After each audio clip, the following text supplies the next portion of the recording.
Amigos de Plano Informativo, gracias por acompañarnos. El día de hoy me da muchísimo gusto saludar al especialista neumólogo Alejandro Gómez, quien está con nosotros el día de hoy vía remota. ¿Cómo está, doctor? Muy buena tarde. Buenas tardes, muchas gracias, Adrián. Bien, gracias. Doctor, pese a que hemos tenido una baja incidencia en el tema COVID-19, tengo entendido que hay un aumento en las enfermedades de las vías respiratorias. Lo que sí comentaba que es un incremento leve. Hay que recordar que siempre que una pandemia va transcurriendo, va a haber fechas en que puede haber incrementos, disminución, etcétera. Es como una disminución escalonada. No es que se vea un descenso parejo, ¿verdad? El caso, por ejemplo, de Europa o aquí hay algún estado donde empiezan a verse algunas infecciones por una subvariante que es la BA, es de la misma Omicron, es la BA2, que en México casi no hemos tenido casos. En Europa ha sido también causante de incrementos en las últimas semanas, pero aquí, por lo menos en San Luis Potosí, no se han detectado casi casos. Entonces es probable que podamos ver algunos incrementos, ya sea uno por la evolución natural de una pandemia para convertirse en una endemia una vez que se logre el equilibrio. Y la otra es si llega a entrar la BA2 en nuestro país, pues también puede haber incrementos que esperamos que no sean muy significativos. Claro. Estamos frente a un tema que tiene que ver con vacaciones de Semana Santa, con una relajación de las medidas de seguridad en salud. ¿Esto nos podría representar un problema? Seguramente lo que esperamos ver después de las vacaciones de Semana Santa, pues es un incremento de casos, es decir, las semanas posteriores a las vacaciones eh, habrá un incremento. No sabemos qué tanto va a ser, tendremos que vigilarlo. Obviamente las recomendaciones para las personas que vayan de vacaciones, a pesar de que se les dice que no utilicen cubrebocas en algunos lugares, pues yo les diría, si están en espacios abiertos y no aglomerados, pues es bastante recomendable pues, que no lo utilicen, pero si hay aglomeración o están en espacios cerrados y más que no están ventilados, como son muchos hoteles, ahí sí valdría la pena que utilizaran cubrebocas, aun cuando les digan que no, etcétera. Mi punto de vista personal es que sí lo utilizaran, ¿no? Y que se siguieran lavando las manos, mantuvieran distancia, porque pues, de otra manera sí podemos ver un incremento importante, aunque pensamos que va a ser de una duración que se acorta, ¿no? A Claro. nivel, para hablar de equilibrio endémico, tenemos que pensar que de todas las pruebas que se hagan, tiene que salir menos del 10% positivas. Todavía no llegamos a estas cifras a nivel federal, damos alrededor del 14-15%, pero pues poco a poco vamos a ir llegándonos al equilibrio endémico. Si hay otro repunte, que les repito, esperamos que no sea muy significativo, pues a lo mejor va a tardar un poco más en que se logre el equilibrio endémico, ¿no? Ya. Doctor, venimos de una ola de COVID-19 que tenía que ver con esta variante Omicron, que pues si bien a lo mejor fue mucha gente la infectada, no llegaron a hospitalizaciones. Sin embargo, tengo entendido que aunque la enfermedad no tenga los síntomas, la sintomatología o no tenga pues la fuerza que tenían las otras variantes, sí deja algunas secuelas en las vías respiratorias de la gente y estas te están resultando también en estos momentos. Sí, en realidad la perspectiva ya viéndolo, hay que tomar en cuenta que partimos de varias olas. Para nosotros la ola Omicron fue la cuarta. Pues ya traíamos olas previas, traíamos también la ola Delta, que fue por ahí de agosto, septiembre del año pasado, y también pegó duro, por decirlo así, en México, ¿no?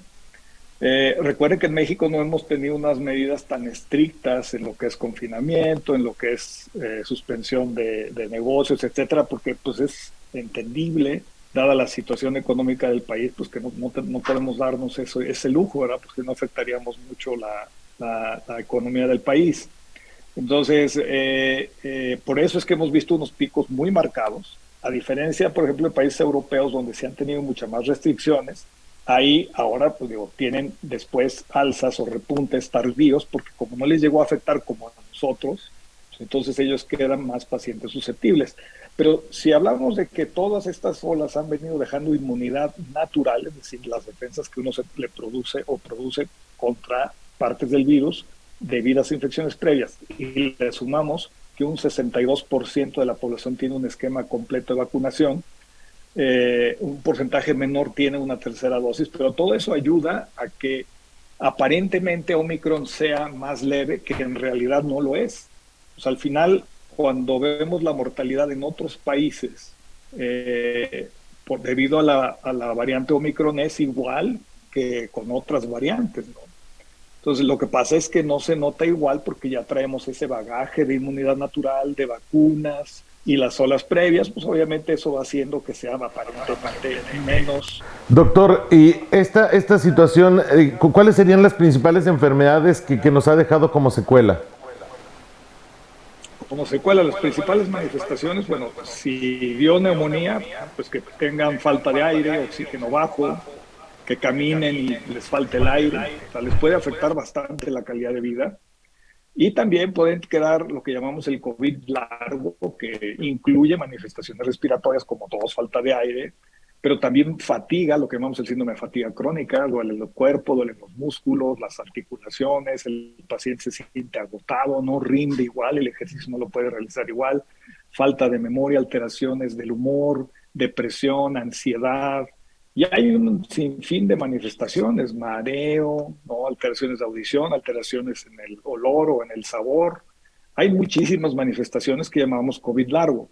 Por eso siempre es recomendable que se vacunen. Pues la mejor manera de poder disminuir el COVID largo, que ya hay estudios que demuestran que obviamente el vacunarse disminuye la frecuencia de COVID largo, ¿no? O sea, lejos de que alguien muchos argumentan, dicen, no, yo no me voy a vacunar porque a mí no me va a pegar tan fuerte. Bueno, primero, no lo pueden saber de antemano si así va a ser o no. Y segundo, nadie puede predecir si le va a quedar COVID largo. Y la frecuencia de COVID largo es pues, bastante alta. Digo, podemos hablar desde estudios que dicen desde 15% hasta estudios donde 40% llegan a tener manifestaciones de COVID largo. Entonces, el hecho de que no tengan neumonía no quiere decir que, o que les haya dado una COVID leve, inicialmente no quiere decir que no vayan a tener manifestaciones, lo que llamábamos antes post-COVID, que ahora le llamamos COVID largo o prolongado, ¿no? Entonces, hay muchas variedades o muchos síntomas que vale la pena que se atiendan en caso de que los presenten. Hace aproximadamente un año fue cuando iniciaron la vacunación. Ya hemos transcurrido una segunda dosis, un refuerzo. ¿Cuándo va a ser necesaria una nueva dosis? Porque seguramente para finales de este año podría ser un tema que también se agrave, al igual que la influenza estacional. Sí, es una muy buena pregunta. Yo creo que hasta ahorita las recomendaciones no tenemos una dosis extra, o sea, una cuarta, excepto en pacientes que tienen ciertas características como bajas defensas, enfermedades que les bajen las defensas, que tengan lo que llamamos inmunosupresión.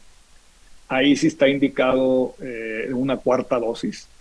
Es muy probable que el repunte, ya al alcanzar un equilibrio más hacia la endemia del virus SARS-CoV-2, es probable que efectivamente en invierno podamos ver un repunte y entonces va a estar junto con influenza muy probablemente a la par.